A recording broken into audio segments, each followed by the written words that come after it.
Okay, hi then guys, welcome to the Distant Plains podcast, here with me, Frankie, and today I am joined by our channel coordinator and our contributor. I'm joined by Si. How you doing?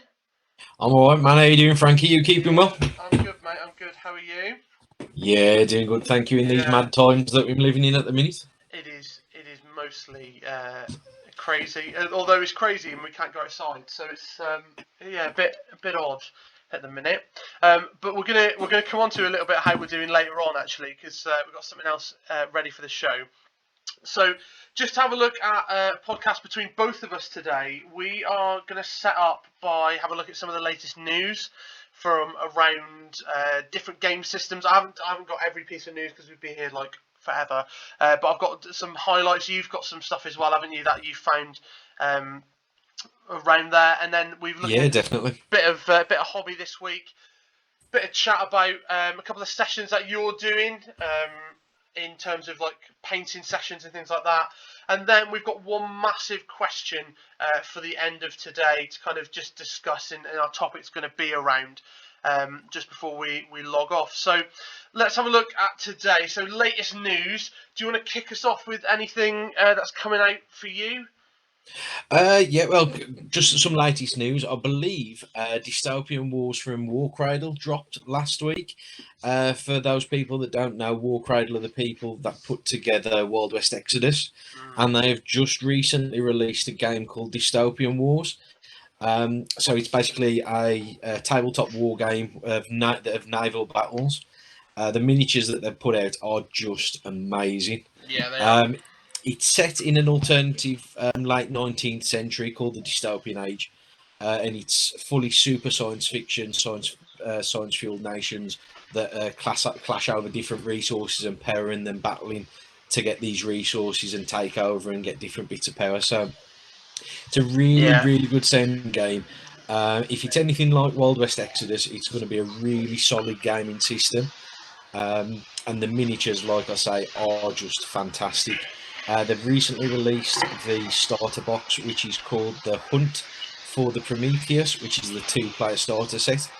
So in that 2-player box is everything you need to have a mini game for 2 players, and you've got your cards, you've got all your dice you need, you've got all the different ships, and I really suggest people checking that out because the miniatures are amazing, which is nothing short of what you'd expect from Warcradle with the stuff that they put in. Yeah, for sure.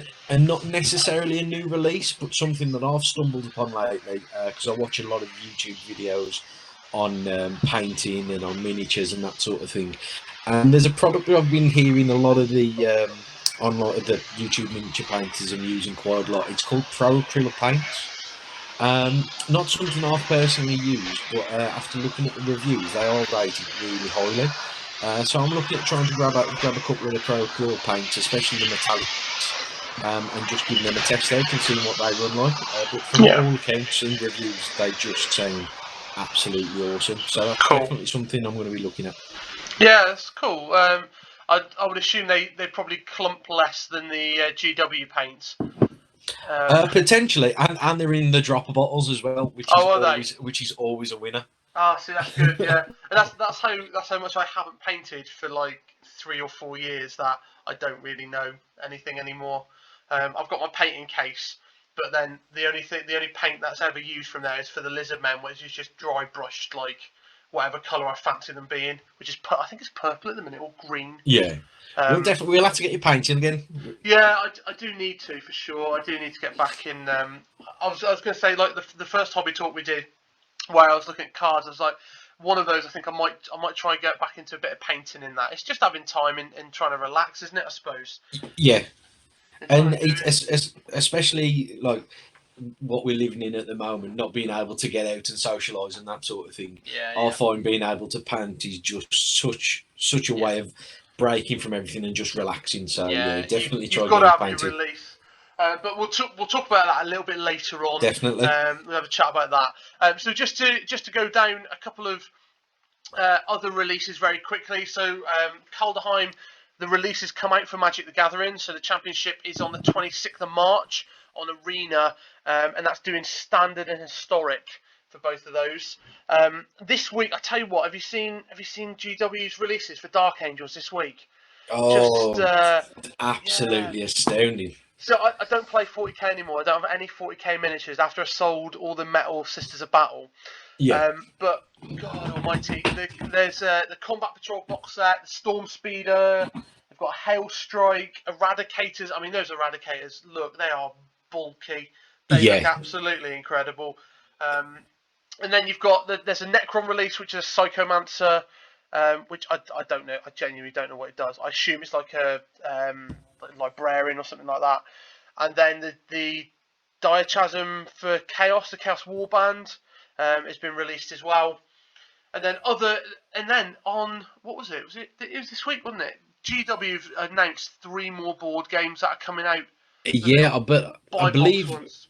it was Saturday or was it Monday that they announced them? 3 completely different, separate, Yeah. like board games that are running along the same lines as your Necromunda and that sort of thing. So Yeah, they look quite good. I mean, they did one with Lost. The one I remember is Lost Patrol, where it was a Scouts, like Blood Angel Scouts versus, I think it was Tyranids or something like that. And it looked, I think, as a gateway to the hobby, it looked quite fun. It looked quite good. So they've released Bladeborn, which I believe is AOS, Doomsday Countdown, and Fire Team of 40k. yeah, So there's a couple of those there. And then I just picked out a couple of highlight ones. I know I've not really talked about this, and I've always had this fascination. Have you seen the Infinity miniatures? yes, The I Corvus have. Belly one. The Like, Corvus Belly, yeah, oh, very Christ, much so. those minis are something beyond belief. They are unbelievable. So they've released. I think there's 5 more now. So there's a set of Naoka Assault Troops. There's Eugene Booster Pack, Pan Oceana, and then there's 2 characters, Monster Trucker and Cassandra.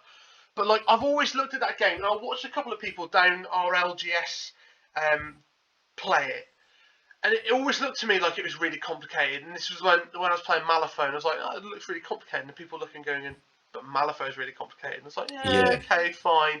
But the miniatures, oh god, they are incredible.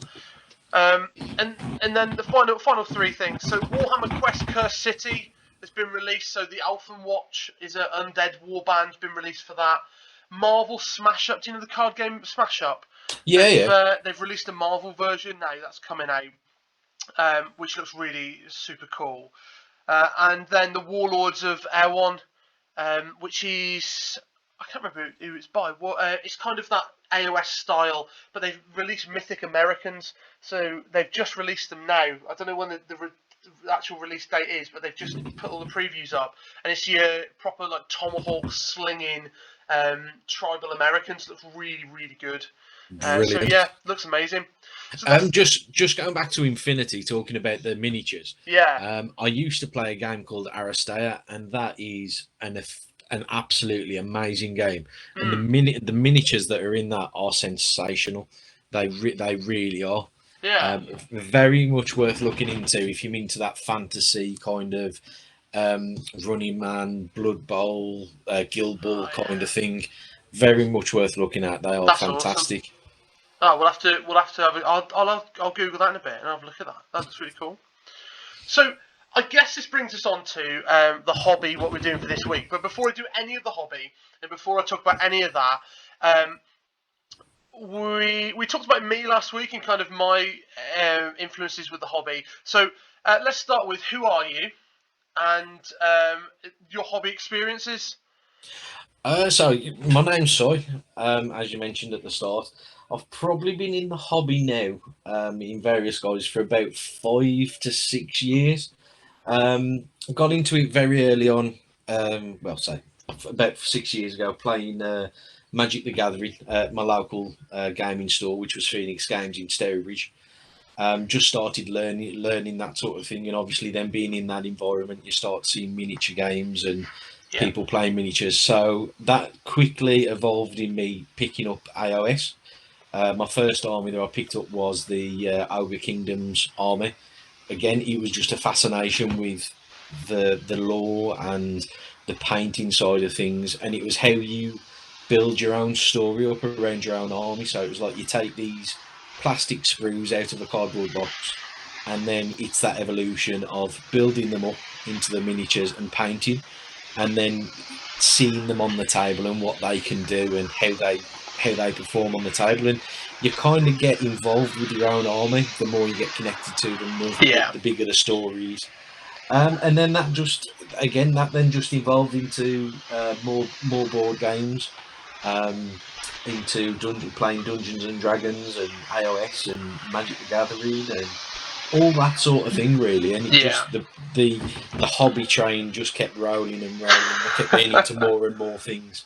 And I go to the UK Games Expo.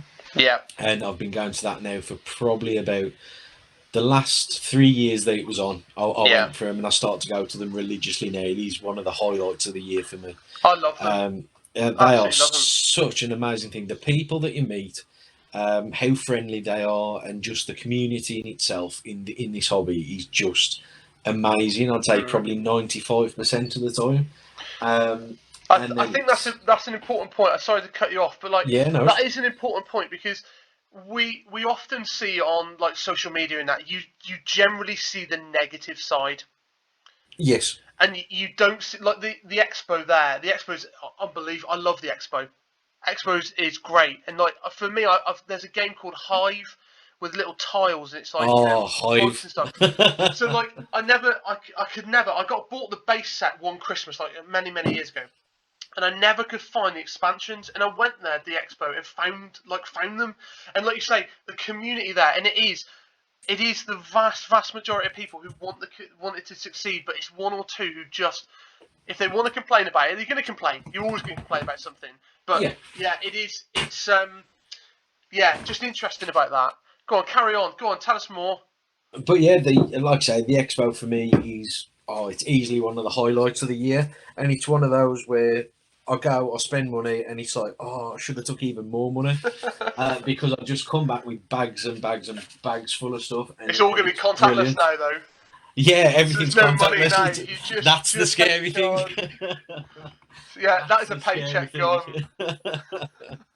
and it's just like the fascinating things that you see. So you get to see brand new games that are coming along, and you get to see interesting bits of terrain or little things, and it's like, you know what, that would be really useful for this game, and I've never even thought about it. And you pick it up, and you just get to see so many different things, and it's just awesome. And like I say, it certainly hits you with that hobby train, and you just keep going and going and going and spending and spending and spending. Yeah, that's it. So I suppose it then goes on to this week's hobby and kind of what you're working on at the minute. So what have you been up to this week or over the past month or so? Because this will tie in nicely, I think, to kind of getting on to our next little topic. So what have you been up to?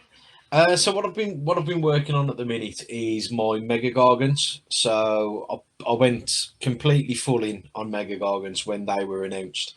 What seemed like for an absolute age, and then obviously COVID hit, and they didn't get released for ages. And I mean, it was one of the most painful waits going. And then as soon as I got it, I picked up 3 kits and got them all magnetized so that I can have all different variants however I want to play them. But they are just some of the best kits I have ever seen and ever painted. They are amazing. So for those who don't know, Mega Gargants are from what? Mega Gargants are from Age of Sigmar.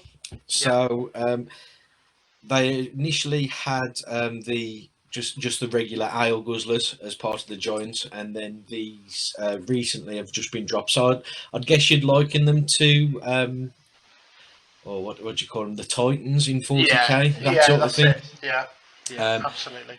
Now you can run just an entire unit of Mega Gargants, or you can have them as mercenaries to link in with your Death faction or your Order and that sort of thing. Because they can go with any army, can't they? Yep, they can. Yeah. They can go with any army. They can be used, like say, as mercenaries. I'm planning on running 3 Mega Gargants and 3 of the Man Crushers, which used to be the Ale Guzzlers, but they've been rebranded as Man Crushers now. Copyright. And yeah, basically. And now it's a case of I'm just learning, just like reading the lore of them and getting more involved with them, and it's just again, it's just the whole experience for me with the painting and the lore, and then it's getting a game with them as soon as I can. Really, That's sweet. Yeah. I've also been reading up on Flesh and Blood, which thanks to you and Ryan have got me looking into, because it Yeah. does look an absolute solid game. Obviously, you mentioned it before, Yeah. and Yeah. you've done some deck tech reviews on the channel. Yeah. And we managed to have our first game this week. We A did. bit of an intro game. I used Rhinar and his smash face abilities and all Yeah. that sort of thing, and I absolutely loved it. I thought it was such a unique game. Got so many familiarities that makes it easy to pick up, but it's also got its own unique selling points, which make it a different game. Yeah. But there's that level of familiarity there that means you can just pick it up, have a couple of explanations, and that's it. You can run away with it. Like you said before, it was similar to AOS Champions. It's similar to Light Seekers. It's similar to Dungeon Madness, where it's a case of you can only play one card a turn unless Yeah. you've got this ability to let you go again. And it's about understanding all those synergies, and it's got that familiarity where you can just pick up and play. So, how about you? What you been up to this week?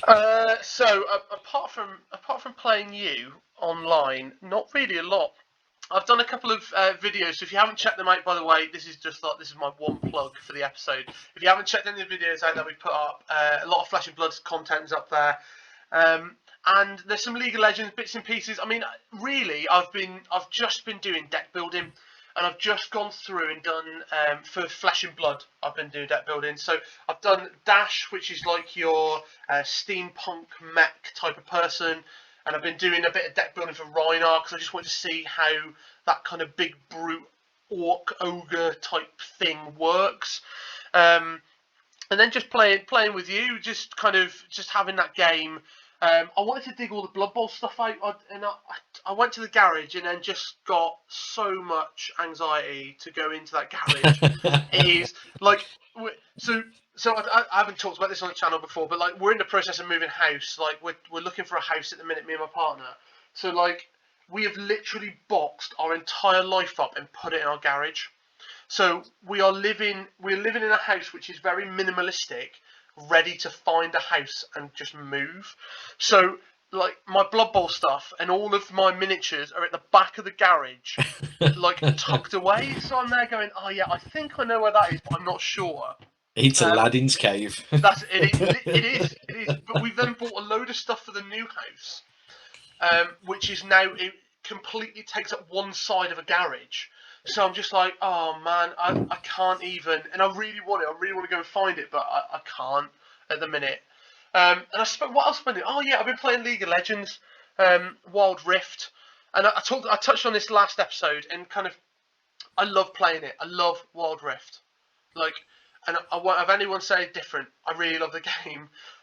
There are some people. I watched a YouTube video about it. This guy was like, I've been banned and I've got like 50 accounts. I've been banned and I'm toxic, but I'd rather be toxic than be shit. And I'm like, I'm like, mate, I don't. Honestly, and I said this last episode, like if you are top level and you are playing for millions of dollars, alright, fair enough. And you're calling your partner out and whatever. There's still no excuse for it really at the top level. But if you're doing it, I get it more than if I'm shit at it. I'm all right. Like I can go and kill some people and whatever, and I'll record a couple of games, put them online, and it'll be fine. But God Almighty, there's some people. I tell you what. But I love League of Legends. I really do. It's really fun. It's a really great game just to sit, pick up for 20 minutes, and put back down again. I think that's sometimes what you need. You need that 20-minute different distraction that you can just pick up and put down. Yeah. On the topic of deck building, that's always been something that escaped me because I've never seemed to be able to.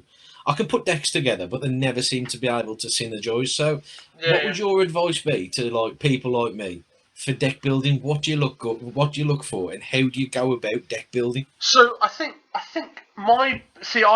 I've got people who make decks for me. So I talked about someone on another video, Graham, who builds commander decks for me and other bits and pieces. But when I try and do it with just me, or when I try and expand a deck, I look at a theme. So I just go and say, okay, I'm looking for. So for example, we'll take Magic the Gathering because a lot of people know it. In Magic, I play red because I have absolutely no imagination whatsoever, and I like to smash face. So in red, in my red deck for when I play modern and vintage and whatever, is I'm looking for good costed cards, but I'm also looking for one theme, and my theme is direct damage. So, like in terms of like Flesh and Blood, for one of my champions for Cano, it is arcane damage, direct damage that can be circumvents normal procedure. So when I kind of build those decks, I go, okay, let's get all the cards that do direct damage. No attacks, no little goblins or like shitty little weenies. I'm just gonna get the direct damage cards. Then I'm going to look at them and say, okay, what's effective for what I want to do? Yeah. And this is the thing, like, are you building a deck? And it's what you come down to. Are you building a deck for optimization, and do you want to build it to competitively beat everyone all the time, or are you building it because it's a bit of fun? Like we played a couple of games of Commander in the past, haven't we? Where you know, I've got a couple of decks that are built for fun. They ain't going to win. They're by no means going to win games. But they're based around. So, for example, I've got a deck with all flying. So I've just got it for flying. Now, do I want big creatures? Do I want little weenie creatures? Whatever that is.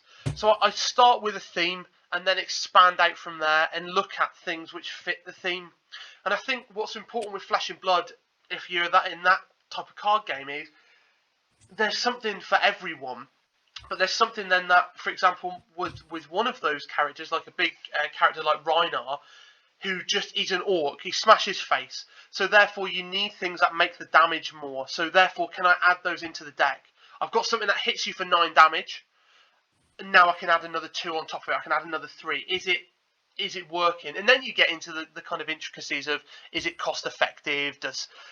Am I paying too much for that card? Is there one that's similar? And the phrase they use is kind of strictly better. And it will work in miniature games as well when you're list building. Have I got a unit that's strictly better than the other one? So 2 units do the same thing, but one costs less points, so that must be strictly better. Yeah. And I suppose it's experimenting. For me, it's always theme.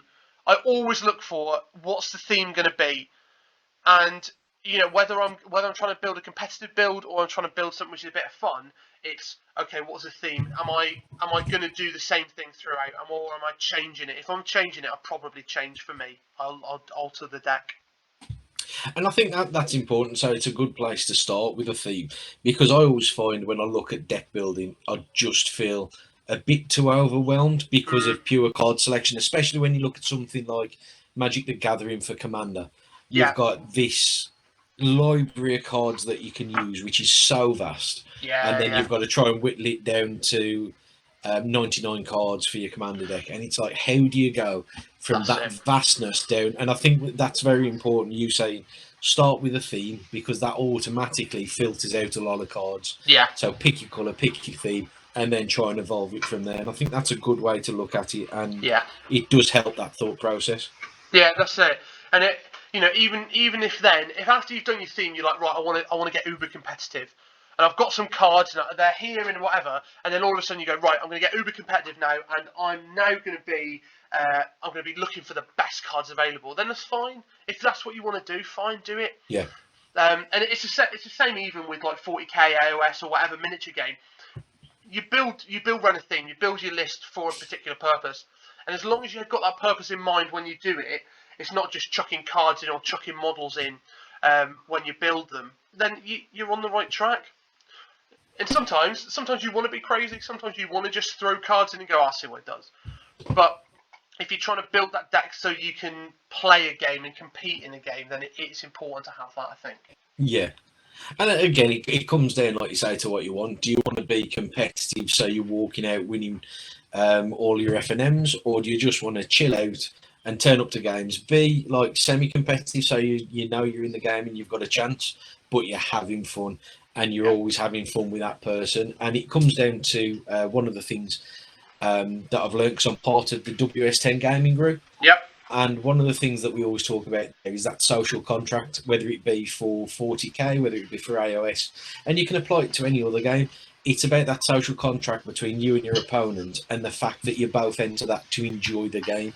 So it's not just about, oh, I'm having all my fun, but my opponent's not having any fun. Yeah. And I think that's a very good mentality of you enter that to have fun with each other because it's a game, and That's you it. want Yeah. to have both people to have fun and enjoy it.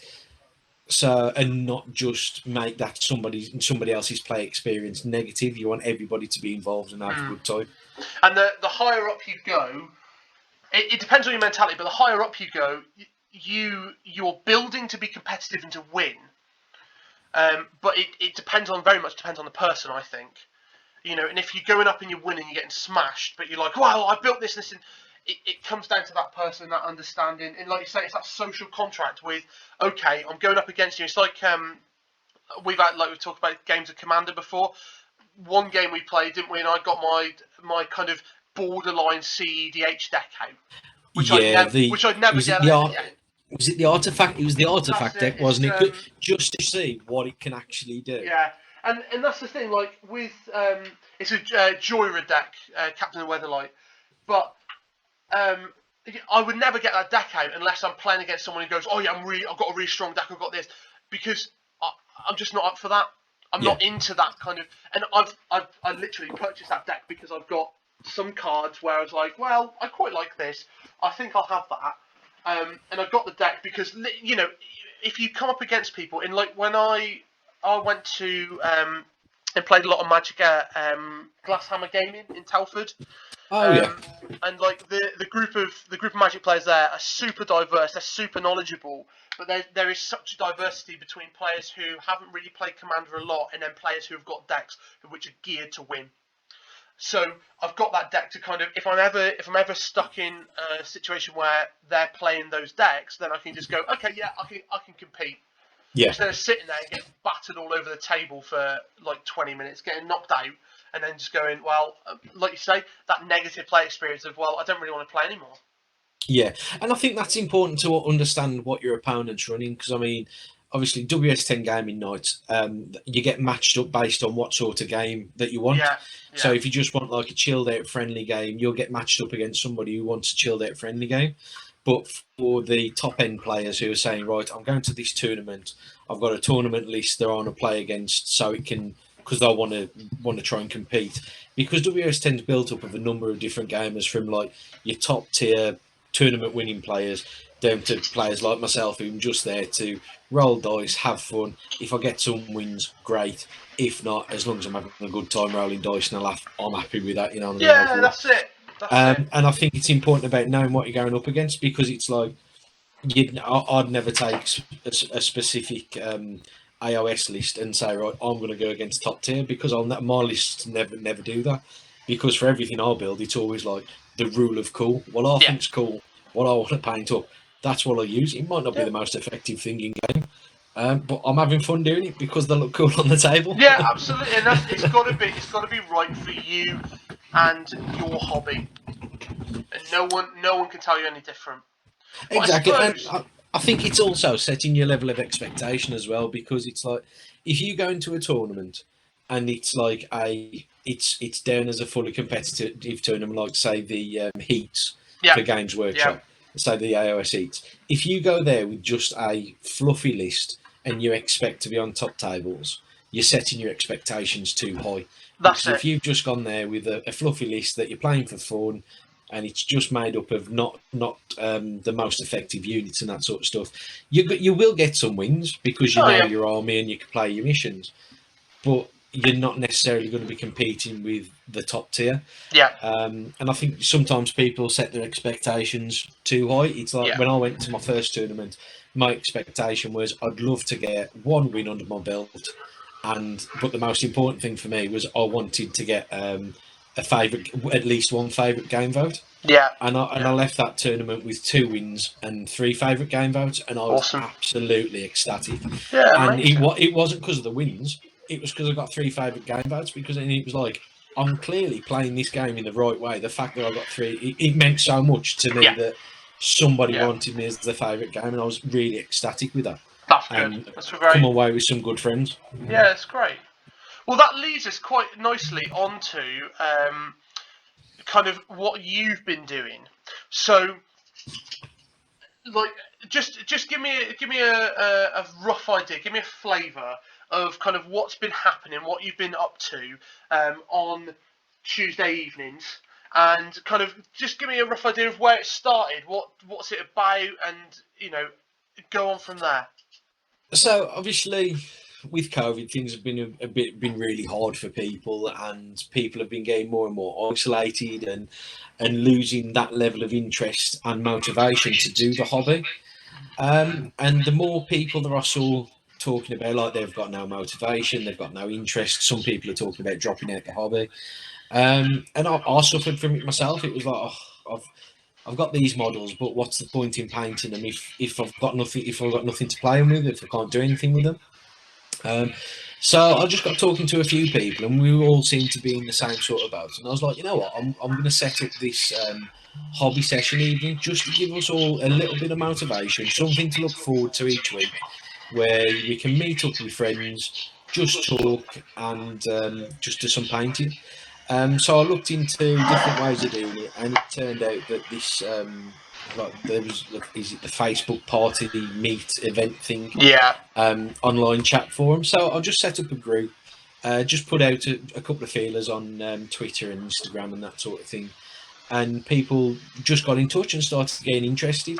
Initially, we started off, there was 3 of us. That then went up to 4, and then it just keeps increasing. I think so far in the group we've got about 7 or 8 people, That's cool. and what we do every Tuesday, it's just a nice environment for people to get together, and it's just for hobby. I mean, majority of people are there at the minute and doing like painting. They're painting different things. So you've got Graham who's painting some Lord of the Rings. You've got Haley who's painting Blood Bowl. You've got Parker who's been building some dystopian wars things. And you've got Lucan and Speckles who've been working on different AOS armies.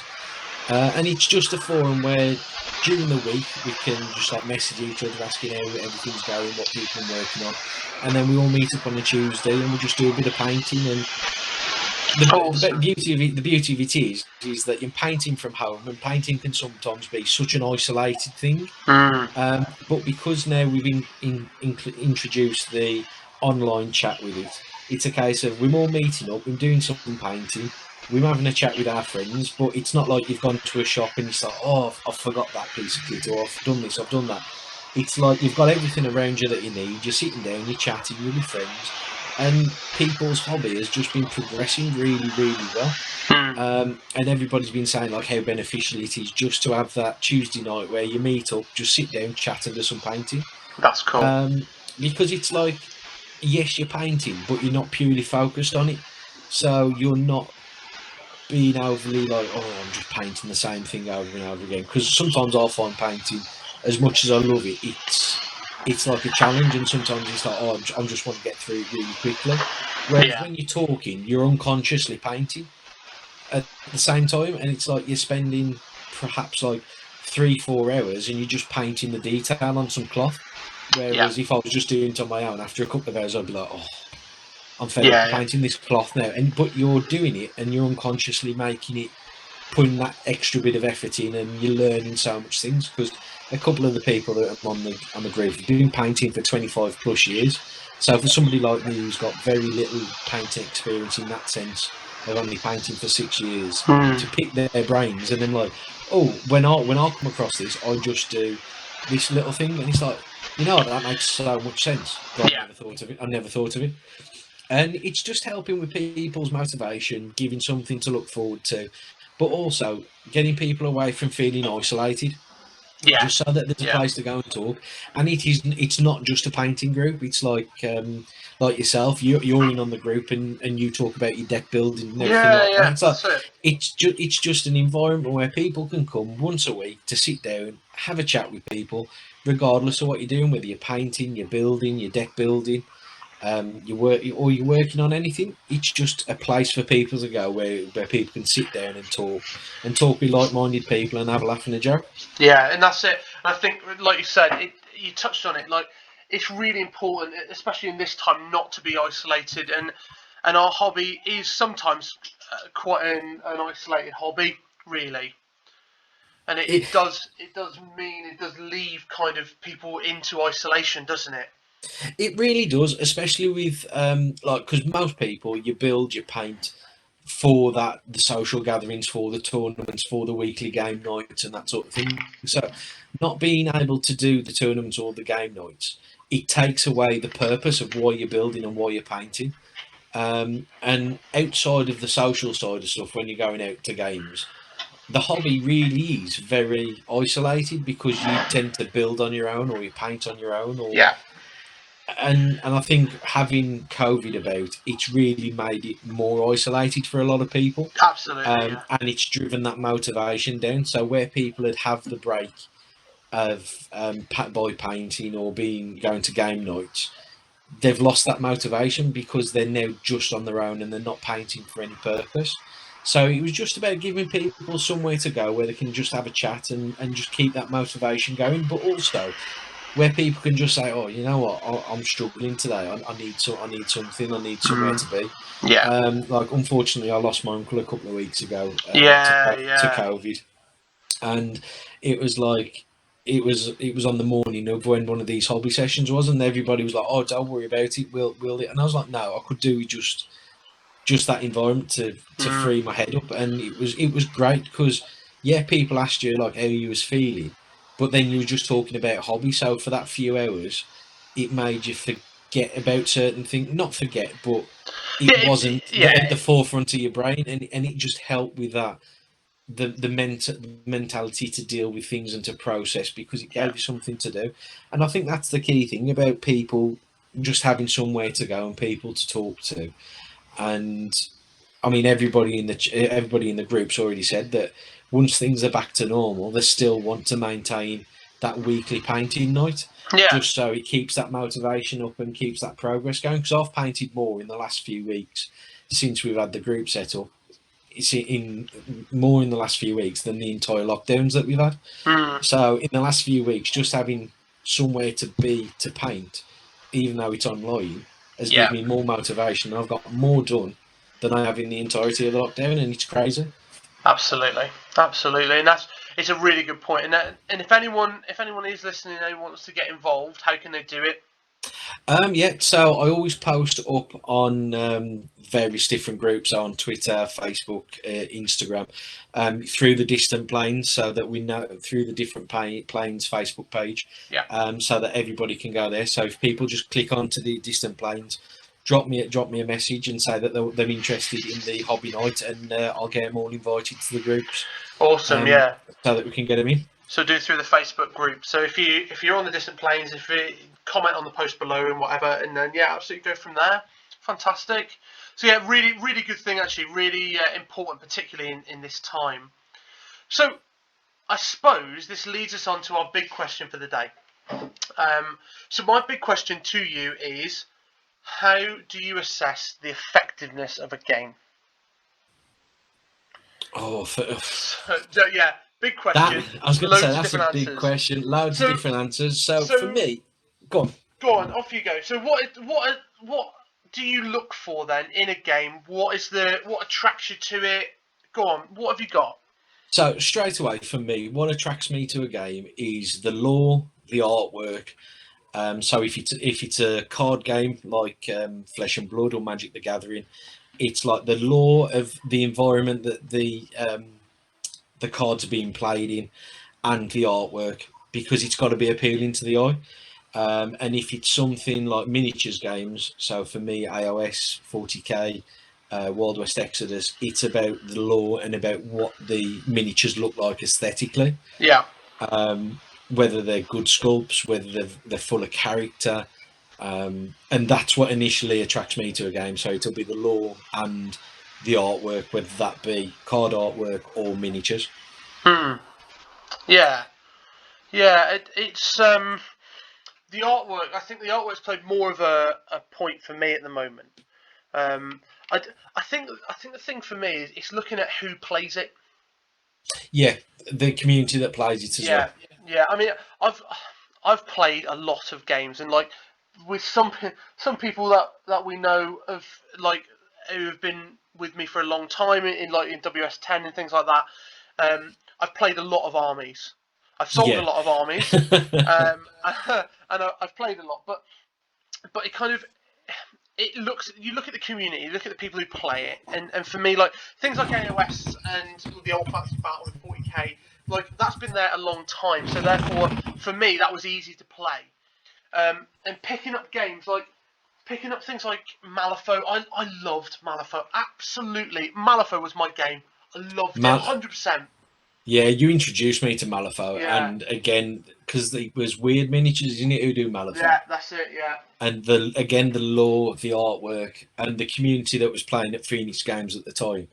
It was just such a good environment to get into. I think I played the Dreamer. I think that's right. Yeah, that was brilliant. And like that is it gets you a positive experience. And like, I mean, I've got a couple listed down. Like the games I played or used to play, like Malifaux, Magic the Gathering, like we talked about before, we play now. AOS, I've still got my vampires, my vampire army for that, or just the dragons. I used to play 40k, don't play it anymore. But again, like look at the lore. I keep looking. I tell you what, I keep looking at is the plague. Nurgle, the plague marines, and I keep looking at them going, I can't justify it. You can. That's the thing. I can't with buying a house, and I can't with the amount of money I've spent on Flesh and Blood, like over the last 2 months. I just keep getting envelopes. So every time I have to get the envelopes away from my partner so she doesn't see them. Which is why I'm working from home at the minute. It's been great. So I'm like, oh yeah, I'm going through the door. Yeah, quick, don't show it. Unbox the cards. Quick, do a quick review video. Put them in the. Oh yeah, I've always had these cards. You've just admitted that on a podcast. Yeah, I know. Yeah, she won't listen to it. It's fine. She'll never find it. It's fine. But things. I really loved AOS Champions. I really loved playing AOS Champions as a card game. The people who played it are generally the same people now who play Flesh and Blood. Yeah. I tell you what I really liked is Guild Ball. Yes, Guild Ball. That was another one. Again, the lore for that and the miniatures were just fantastic. Yeah. But for me, that ended up being. It was. It suffered from its own success in a way. Yeah, it did. Because obviously it was billed as like a competitive game anyway. But then the community that ended up playing it was just hyper competitive all of the time, and there never felt like there was you could never feel like you just had a pick up chilled game. No. Every game felt like it was super competitive. And it just lost its appeal to me because, like I said before, I'm not like the most competitive gamer in the world. I prefer just having a chill out and rolling some dice and enjoying the game. And I think it lost its edge for me when it got really, really super competitive. Yeah. And I don't know, it just lost a bit of it for me. You know what I really want, because I got rid of my Guild Ball miniatures. But the one thing I've been looking for ages is because they did a starter set, didn't they? And they did their own little starter box. And yes. It was on the shelf at Phoenix for ages, and it was it got eventually put into sale, and I was like, oh yeah, well. And it got to a stage where I'm like, I quite like the game. And just 2 teams, no expansions, nothing else. You just play 2 teams, which are very evenly matched. And my friends could play it if I took it board game round on a board game night with a couple of mates and whatever. It was just, and I cannot for the life of me find it now. Cannot find it anywhere. And it's just gone. And I've looked on eBay and whatever, nothing at the minute. So I'm keeping my eyes peeled for that. But yeah, I didn't particularly enjoy having that massive competitive nature. I enjoyed competing, but I didn't enjoy it being competitive. I think that's the difference between the two. I always want to give someone a good game, even if I'm going to lose, but I don't want to sit there and kind of go, oh yeah, well, you have to play this card, or you have to play this champion, or this player because they're better. And I don't like it when something becomes so competitive that it takes the choice out of it. So that if you're not running this specific team in this specific way, you might not as well bother turning up. Yeah. I think I think a successful game is where you can take anything, pretty much anything, and you can at least give somebody a game. Yeah. But when a game gets to the point where if you don't take a specific thing, you're automatically going to lose before you put any models on the table, I think that's where games lose it for me. Yeah, that's it. That's it. And I think 40k suffered from that in was it seventh? Was it seventh? Where I can't even remember. I can't. Like I finished. My 40k finished at 5th, so I don't know what episode we're on now. I don't know what number we're on. I think we're on 9th now. Is it 8th, 9th? Something like that. Something like that. But I remember talking to some 40k players, and they said there was a specific. I think it was an Eldar list that was being run at the time. Yeah, I vaguely remember. Yeah. If you come up against it, they've won before you even put your models on the table. Yeah. It's like that to me is pointless. There is something seriously wrong in a game when that happens. There was that's what puts me off things. Yeah, and there was actually, I think there was I remember from when I was playing, there was a Tau Eldar build where you couldn't see the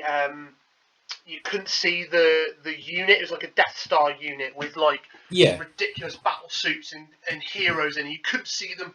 They cast invisibility and they're just up there. They've won the game. And it's like stuff like that. And I'm like, it's fine if you want to play that level, fine, go for it. Not a problem, go for it.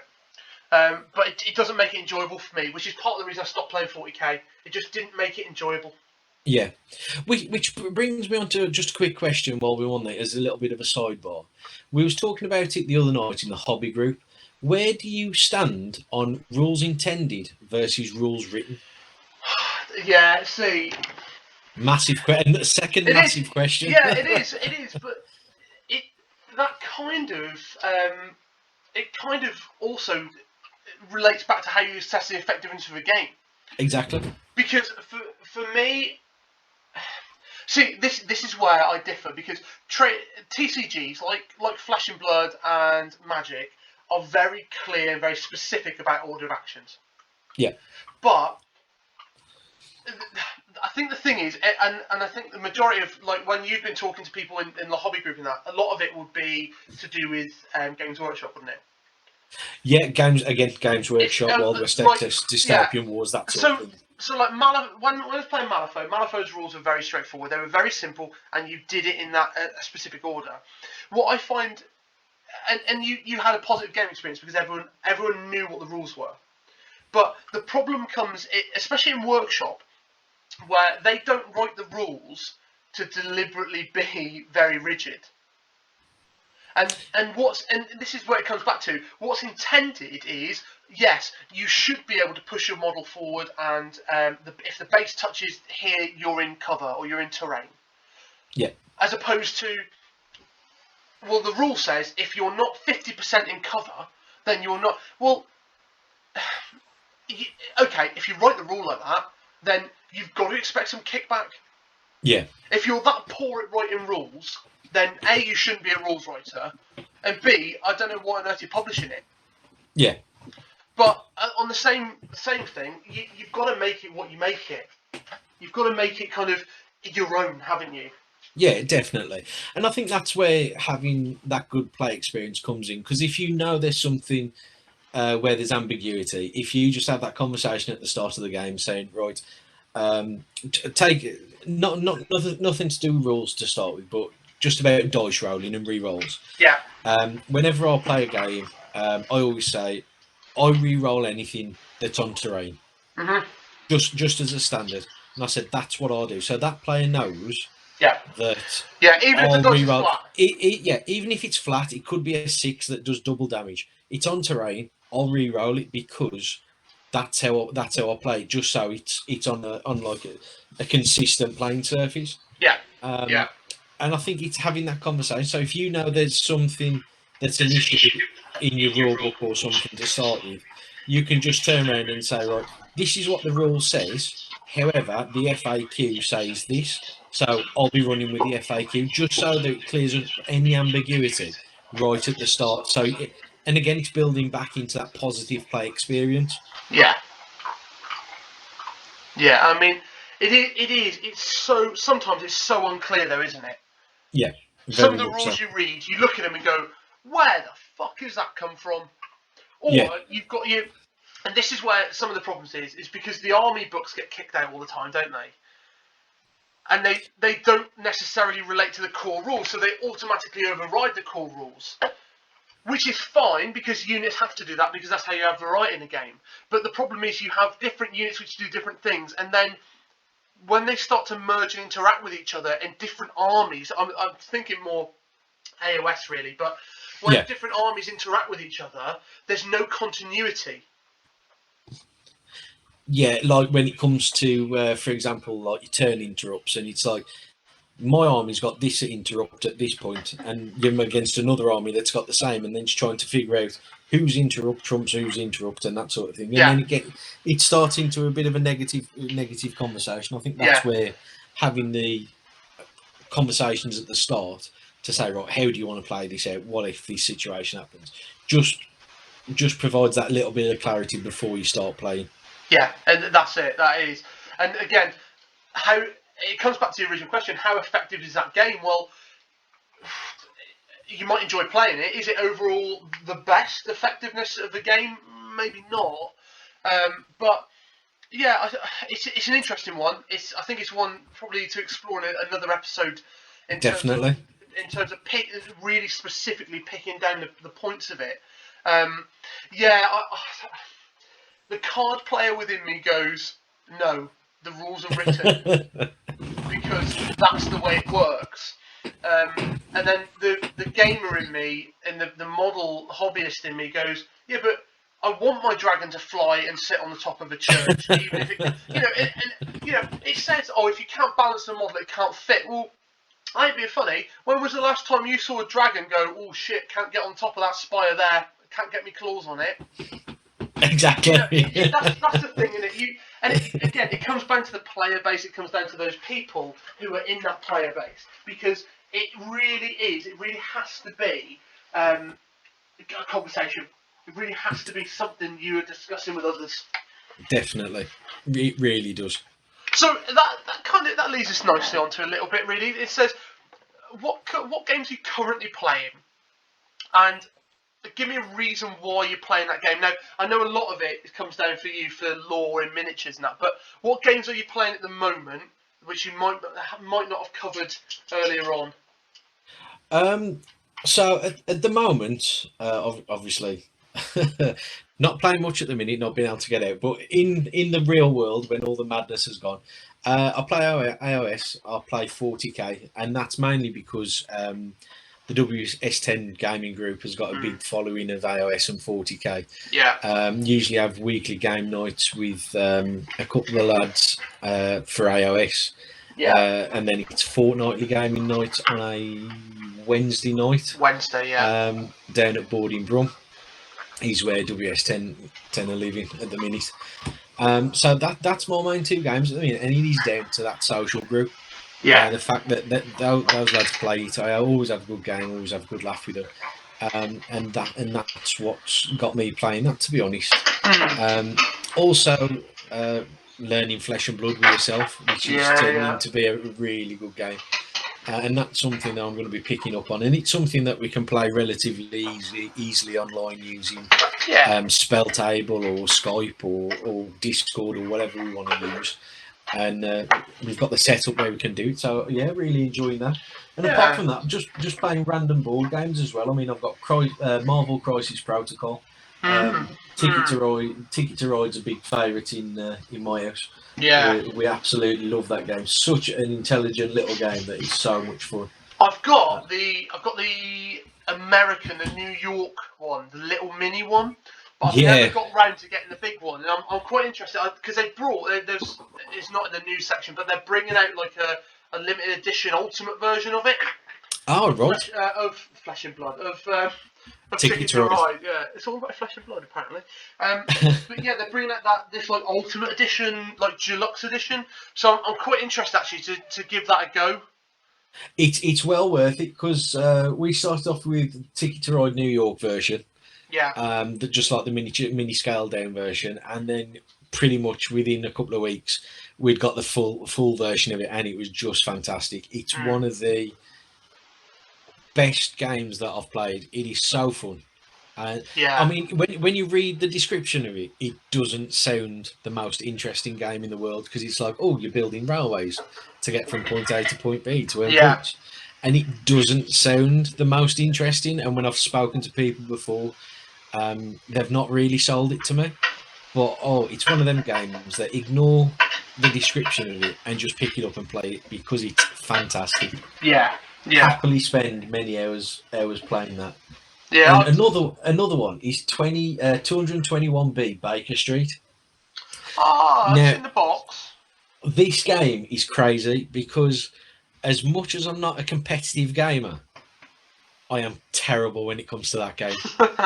Because it's like all of a sudden I am a detective and I need to figure out that and solve that mystery first, and everything rides on me solving that mystery. Yeah. I turn into one of the most competitive people ever, and I'm like, don't understand why I do that. No idea. I have no idea.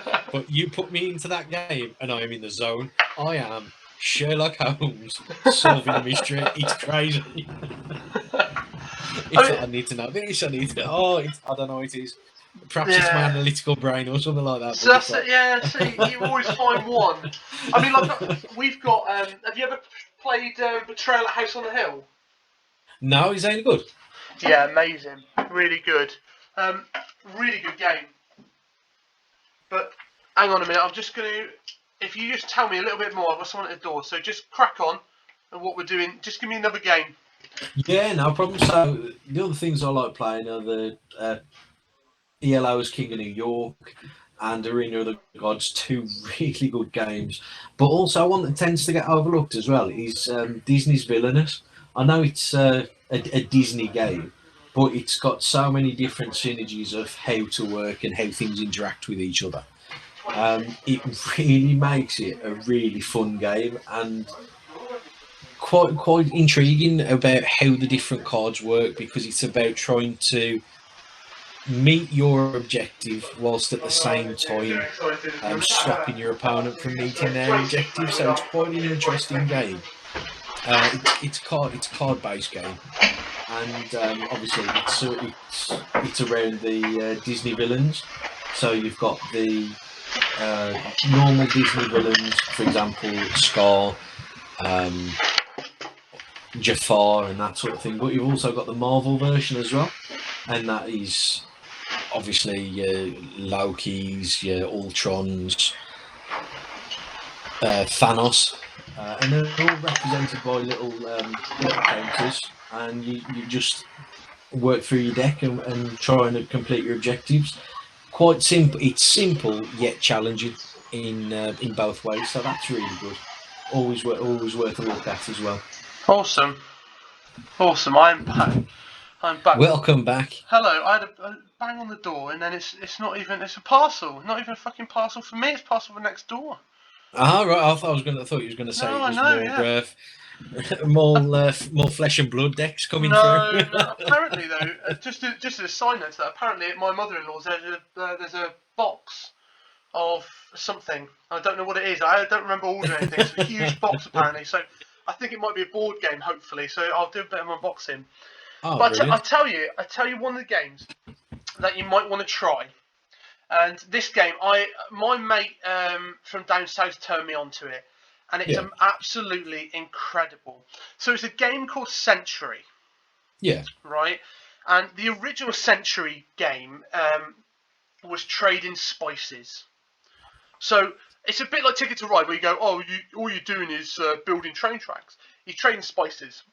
Yeah. So it didn't sell very well, and they ended up then doing it where they changed it to fantasy. So they changed it to Century Golem.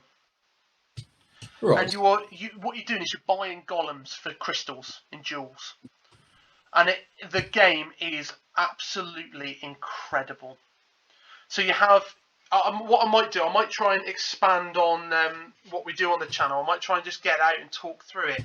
But you essentially have a deck of cards where you can get resources. You trade your resources in and get a set of golems, and you win by having the most points. Each golem's worth a different set of points. You win by doing that. Really good game, actually. Really simple, straightforward, but so tactical at the end. What we could do, if you wanted, is we could try and set up a game on Tabletop Simulator and have a run through of it. Yeah, it's worth having a look. I'll have a look on and see if there's a module for it. There should be. We'll have a go. There's Ticket to Ride on there, isn't there? Definitely Ticket to Ride's on there, yeah. Yeah. So we'll have a game of it, or two of them. Yeah, brilliant. We'll Sounds like a good idea. Is there any game, any other game that you would? I know we veered from the point, I suppose, but is there any other game that you would recommend at the moment? So a game that you think's effective. Wild West Exodus. That game's got a special place for me. I think that's a really good game. The rules for it are great. The models are awesome. Set up in like a steampunk Wild West. Yeah, there's some world. cool models there. Really And that's cool. fantastic. And also Rumble Slam. Yeah. It's a game that if you used to love wrestling in the 70s, 80s, you'll be familiar with some of the characters that are in there because there's little nods to different wrestlers from back in the day. There's it's such a fun game. They got like Hulk Hogan, haven't you? Macho Man Randy Savage. Yeah, Undertaker, Triple H, that sort of thing. So that's cool. That's always one of the game systems that I looked at and think, oh, if I could get one. It's only a box, isn't it?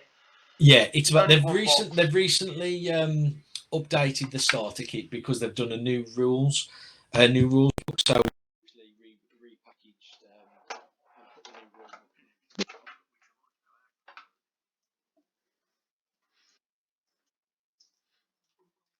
That's it. That's because that's an affiliate. Well, it's the same company as Troll Trader, isn't it?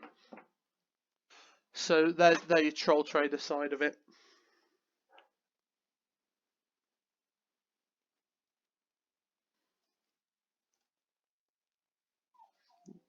Yeah, they are.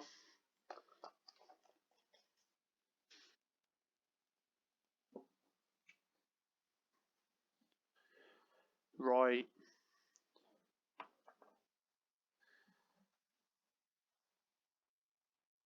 Because they're resin, aren't they? Yeah. Yeah.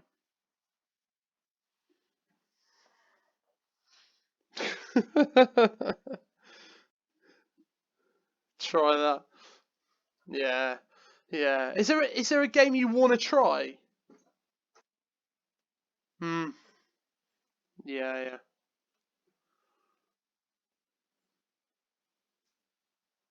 Wow. God, they're all coming for you now. Christ.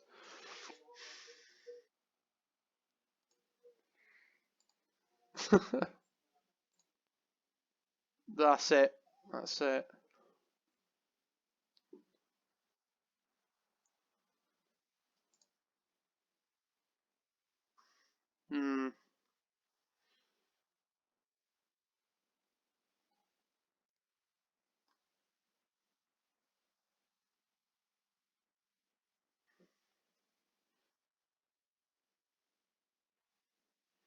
Yeah.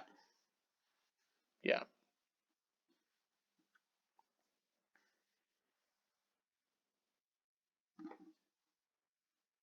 Yeah.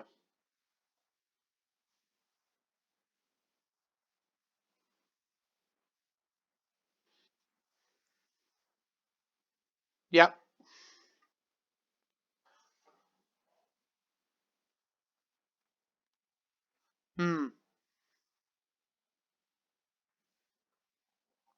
They do look cool.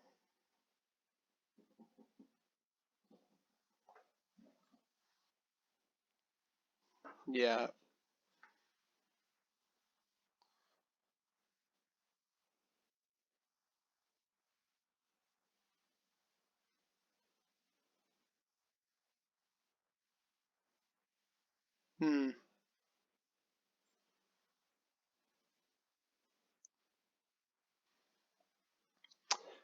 Yeah.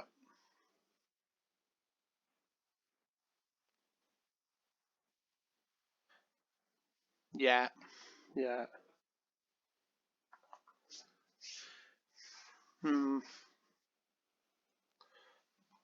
and that's it. That's it. But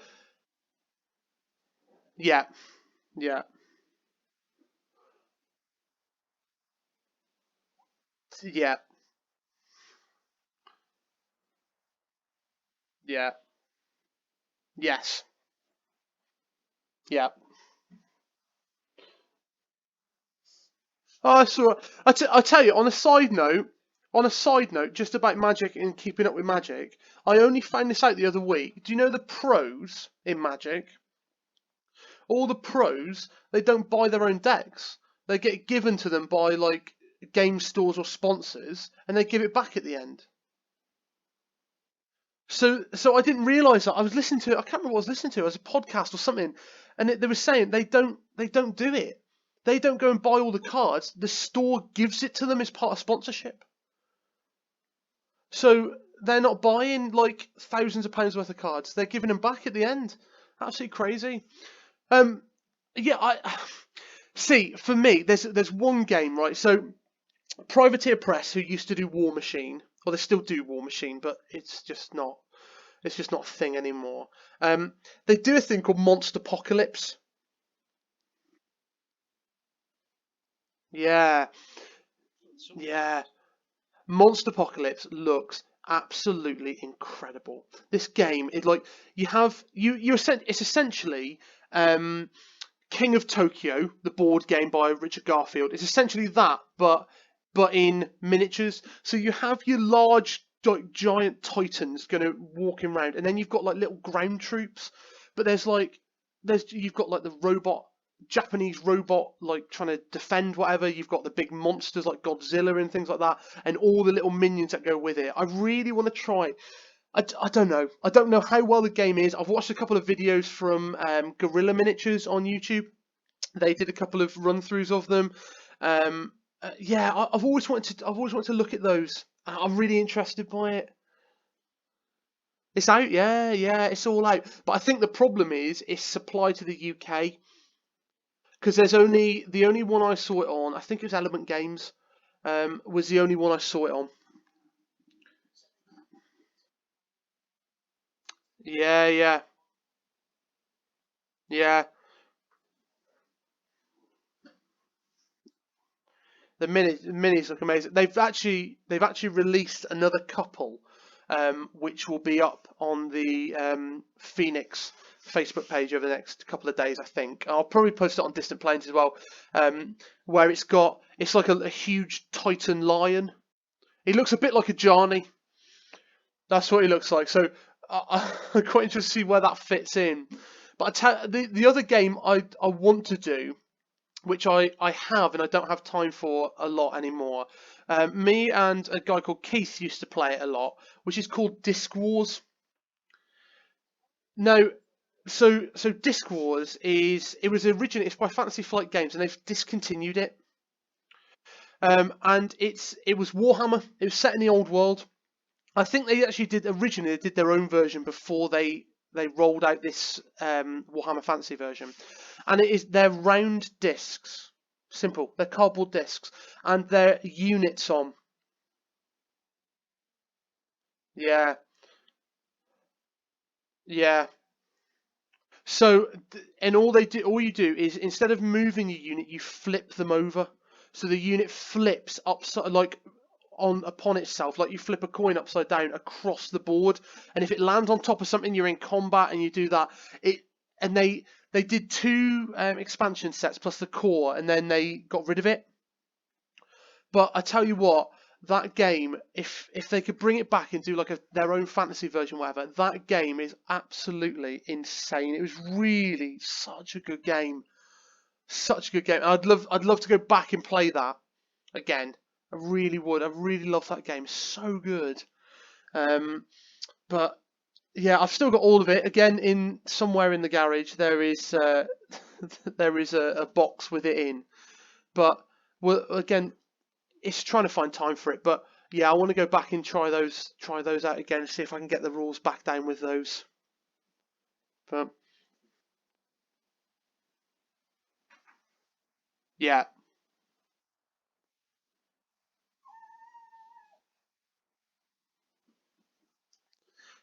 yeah, Yeah, absolutely. I'll pop a reference for it down in the links to the show notes. But yeah, it is it is amazing.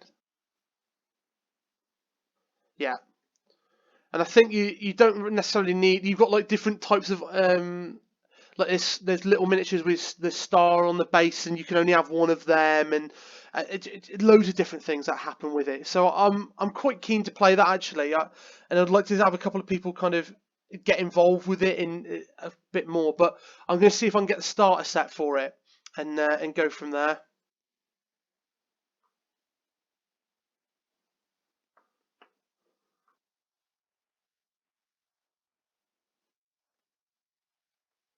Yeah, yeah, everything's free for them.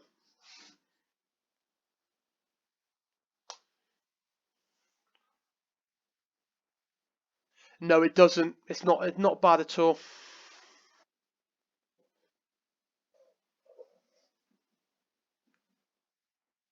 It's about, yeah, 40 odd quid, 45 quid or something. Isn't it? Which which is broadly in line with kind of things like Mantic and some of the other non-GW sites where they do like bolt action and things. Their starter sets are generally around that price point, aren't they?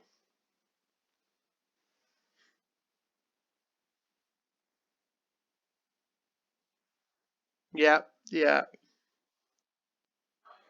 I would have thought so. I would have. I tell you that just this one before we close out the show. Just as one, Crossmaster Arena. I'm going to leave it at that. Crossmaster Arena. Now I've got the box at home. Just when we meet again, I know you furiously type in now to find out what it is. Furiously type in Crossmaster Arena. I'm just going to leave it at that for this episode because then we can talk about it another day. But that game I really wanted to get into. I bought two of the sets with a couple of additional miniatures. And it's a little bit like a dungeon run thing, but you have a team against another team. And actually, this is where I think I like League of Legends so much because it works a little bit like League of Legends. So I'll leave. Have a look at that. Get back to me on it. Have a look, and we'll see how we get on. But I suppose this we've just gone past the hour and 10 mark, I think. So, thanks, Si. Really appreciate your time. It's it's great to come on and just try and chat and to talk about other things. So what I'll do, a link to the show notes below. A couple of the people we've talked about and whatever. Some of the bits and pieces that we use for different game systems I'll put in the show note and websites. So just as a final, thanks for listening. Don't forget to like, share and subscribe on YouTube. We're on Facebook at Distant Plains Pod and we're on Instagram at Distant Plains Podcast. Remember, we've got a Tuesday night hobby chat as well if you want to do any painting and deck building. And yeah, we'll see you soon. So thanks a lot. See you then.